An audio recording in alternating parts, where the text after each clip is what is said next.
A Socratic seminar is a democratic, student-centered approach to class discussions.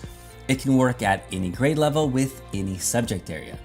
In a Socratic seminar, students ask and answer the questions while the teacher quietly observes. Typically, students sit in a circle, or more likely an oval, because let's be real, perfect circles are next to impossible to create.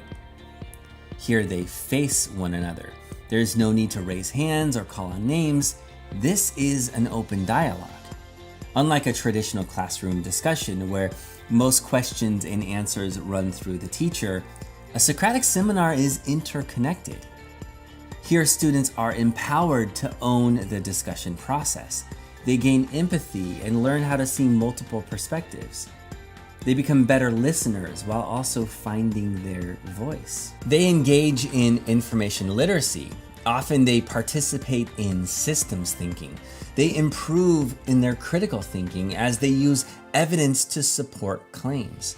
Along the way, they make connections between ideas and connect the subject area to their world. This helps them grow in awareness as they engage in democratic dialogue and discover that truth is often nuanced. They grow more curious and intellectually humble. Socratic seminars can take many forms in the classroom. Here are a few of them.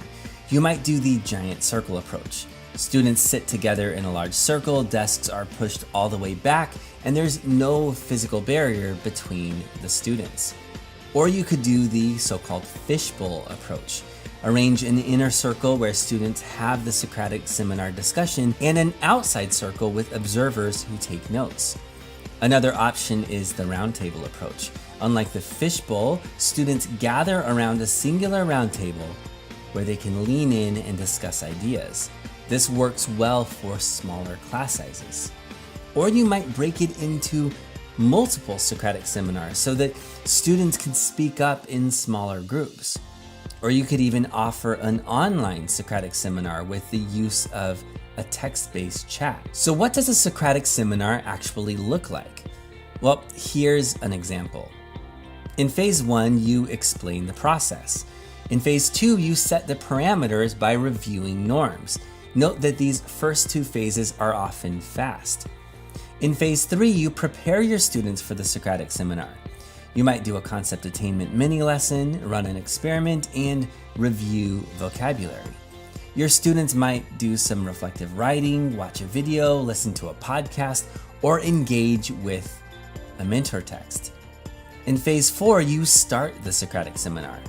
You might have a series of sample questions or sentence stems that students can use as they get started. If you start with a mentor text, here are some of the questions you might ask. What is the main idea? What stands out to you? How does this text relate to your experiences? Was there anything confusing? What would you like to clarify? Where can you find evidence to back up the main premise of the text? And what evidence might contradict it? What is the relevance of the text? But then they'll naturally shift into phase 5, where they broaden the discussion and take it in different directions. This is typically the longest phase in the Socratic seminar. Finally, in phase 6, students clarify and close the Socratic seminar. Here they end the conversation. A few guiding questions might be, are there any questions that you still have? Is there anything that feels unsettled or unclear? What is the key takeaway? When it's over, students might reflect on the experience. What was this experience like for you? Did you feel understood by your peers? How did your group communicate? What were some of the points that challenged your thinking? Are there any new ideas that you have based on the discussion? While this process might seem messy and even chaotic, it allows students to learn the content at a deeper level while developing those critical skills that they will need to become the democratic citizens that shape our future.